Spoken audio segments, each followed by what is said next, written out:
ओम नमः शिवाय। हर हर महादेव। आज हम रुद्राष्ट अध्याय का तृतीय अध्याय का पाठ का शुरुआत करेंगे।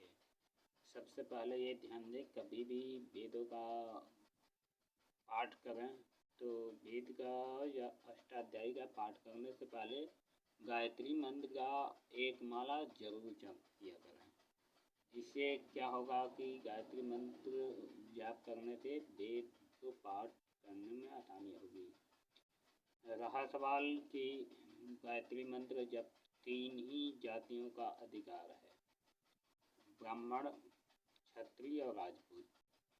इनके अलावा चौथे जो भी जाति के लोग हैं वो ओम नमः शिवाय या किसी अन्य देवता का पाठ जप कर सकते हैं, लेकिन वेद का पाठ सबको नहीं करना चाहिए। ये ध्यान में अवश्य रखें। ये सिर्फ ब्राह्मणों के ही पाठ के पूजा पाठ के लिए बनाया गया है। हमारा अष्टाध्यायी का या वेद का पाठ करके आप लोग के समक्ष लाना एक ही मकसद है कि सबको ये अच्छी तरह से पता हो कि हमारे शास्त्र में जो वेद पुराण हैं या जो भी उपनिषद हैं उनकी पाठ कैसे की जाती है और कैसे पूजा के उपयोग में लाया जा सकता है और कैसे हम अपने धर्मशास्त्र को ज्ञान में ला सकते हैं और कैसे उसके बारे में जान सकते हैं। अधिकांश जगह आप लोग को देखने को मिला होगा कि कोई बोल देता है मैं वेद मंत्र का व्याख्या कर दिया, या जो है सप्तशती का व्याख्या कर दिया। पहली बात तो ये है, सांस्कृतिक जो भी विषय हैं उनकी व्याख्या पूरा कर पाना सबके बस की बात नहीं है। शॉर्टकट व्याख्या करके किसी को भी समझा देना आसान है, लेकिन जैसे एक अपना भागवत गीता है, उसका एक श्लोक का व्याख्या आज तक कोई नहीं कर पाया है। इसमें आपको जो है जितना व्याख्या करते जाएंगे उतना जो है उसका उदाहरण मिलता जाएगा, इसके वजह से लास्ट नहीं हो पाता है। जहाँ तक बात है यजुर्वेद का या ऋग्वेद का या सामवेद का या अथर्ववेद का, इनकी व्याख्या कर पाना आसान नहीं है, क्योंकि इसमें अगर आप मंत्रों का सिर्फ श्लोक का व्याख्या करते हैं तो जो स्वरित हैं उनकी व्याख्या कर पाना, उनको समझ पाना सबके बस की बात नहीं है। ठीक है, तो एक तरह से ये कह देना कि हम व्याख्या कर दिए तो और पूरी तरीके से व्याख्या करके हम दिखा दिए, तो एक तरह से शास्त्रों का अपमान है। तो व्याख्या करने की चेष्टा न करें, सिर्फ अपने शास्त्र को अगर कोई चीज़ व्याख्या कर रहे हैं या कोई चीज़ जान रहे हैं तो अपने मन में ही रखें, क्योंकि अगर आप मंत्र की व्याख्या कर पा रहे हैं तो उसकी स्वरित का व्याख्या आप नहीं कर पा रहे हैं तो आपको वो अधूरा है, यानी आपकी व्याख्या करना अधूरी है। तो इस वजह से जो है कभी भी ये ना कहें कि हमने इस चीज़ का व्याख्या कर दिया। दूसरी बात, कभी भी पाठ करने से पहले अपने गुरु का स्मरण जरूर कर लेना चाहिए, क्योंकि बिना गुरु का कोई ज्ञान नहीं मिलता है, ये सबको पता है। तो गुरु का ज्ञान होने के लिए जरूरी क्या है कि हम इस चीज़ को अपने गुरुदेव को या अपने इष्ट देव को साथ में दोनों आदमी को प्रार्थना करें, ध्यान करें। श्री गुरुभ्यो नमः। हरि ओम। आतुः सीतानो वृषभयो न भीमो घना घनः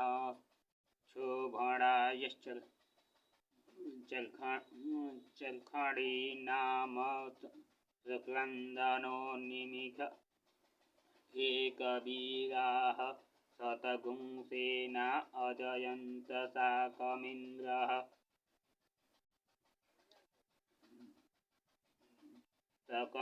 सक्रन्दनेनामि खेणजिष्णुना इत्कारेण दृश्य जवतेन जिष्णुना तदिन्द्रेण जयतत्स हब्द्वाभ्युधो नर इकुहतेन विघ्ना इकुहतैः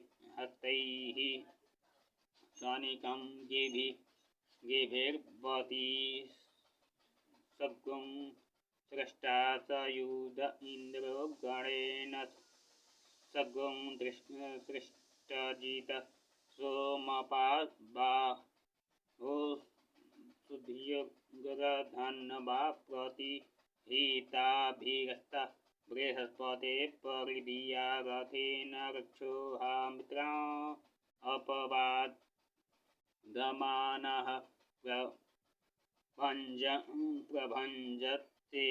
प्रभञ्जनत्तेनात् कविणो युधा जयन्नस्माकभिधिय विस्तारस्थानाम।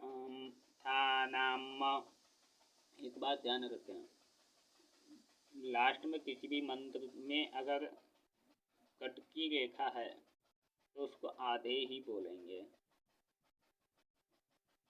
जैसे देखिएगा, गौर से देखेंगे तो हम जैसे बोलते हैं लास्ट में उसी हिसाब से। बलज्ञानस्थ वीरः प्रवीरः हसवाबाजी महमान उर अभिवीरो अभित सभ्या महोजा जैत्रमिन्द्रः मातिष्ठ गोवित गोत्रमिदङ्गो वेदं वज्रबाहुं जयन्तमजम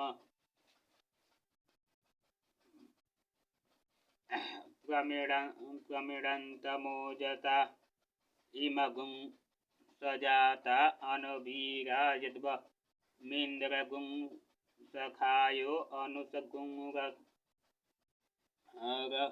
रबध्वम् अभिगोत्राणि सहसा गामः सहसा गाहमानो दयो वीरः सतमन युन्द्रियः दृश्यन्तवनः मृत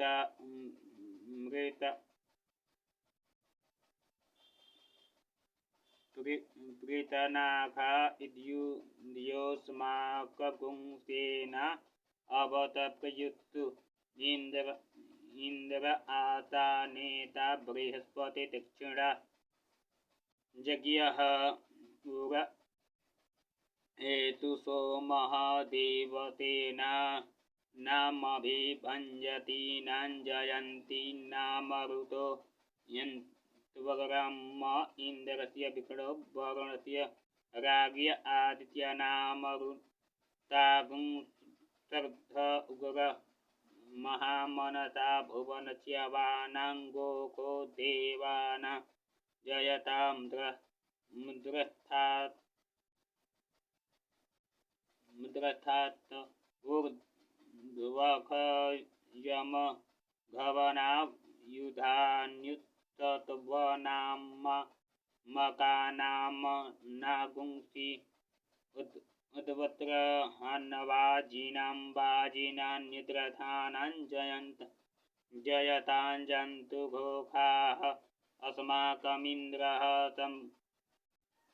मृतेकध्वजेकस्माकं इखवस्ता जयन्तु अस्माकं वीरा उतरे भवन्त तस्मात् देवा अवता हवेकु अमिखाञ्चितं प्रतिलोभत यन्ते गृहाणाङ्गा न यप्वे परेहि अभिप्रेहि निर्ददीय हृत्सुशोकैर्गन्धेन मित्रस्तमसा सचन्ताम् अवसृष्टा परापत ब्रह्म सद्गुंसीते गच्छामि त्रान्त्वप्रपदयसु स्वमामिखाञ्चनोक्षिवः।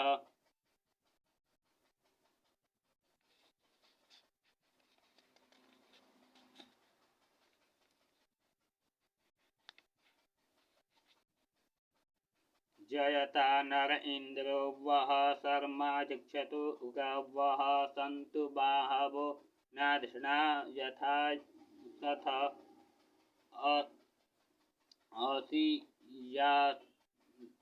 औषिजास्तेना मरुतः परेखा मध्यस्तीन ओजसा प्रधमाना तांगुहतम सात्व्रतेन यथामि अन्यो अन्यत्र जानन यत्र बाणा संपत त्रिकुमार विशिखा इव तन्न इंद्रो बृहस्पति प्रदितिः शर्म जक्षतु विश्वाः शर्म जक्षतु मर्मणीते वर्मणाच्छादयामि सोमस्वा राज्यामृत नानुवस्ताम उरोर्वर्यो वरुणस्ते कृष्णो तु